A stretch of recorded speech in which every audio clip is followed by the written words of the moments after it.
আসসালামু আলাইকুম ওয়া রাহমাতুল্লাহি ওয়া বারাকাতুহু। রোজা অবস্থায় ইনজেকশন ও সেলাইন নেওয়া যাবে কিনা?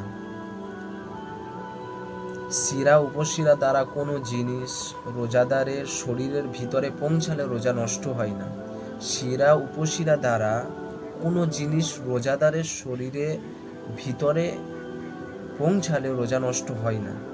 ভিটামিনযুক্ত ইনজেকশন নিলে, যেমন 2-3 দিন, 1 সপ্তাহ ক্ষুধা পায় না, এমনও ইনজেকশন আছে। সেই সমস্ত ইনজেকশন নিলে রোজা ভঙ্গ হতে পারে। অতএব ইনজেকশন দ্বারা রোজার কোনো ক্ষতি হয় না।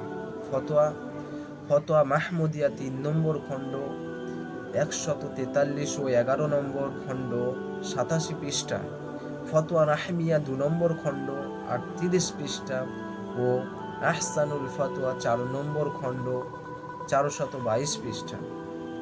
রোজা অবস্থায় যেমন ইনজেকশন নিলে রোজা নষ্ট হয় না, ঠিক তেমনি সেলাইন দিলেও রোজা ভঙ্গ হয় না। ফতোয়া মাহমুদিয়া 3 নম্বর খণ্ড 143 ও 146 পৃষ্ঠা।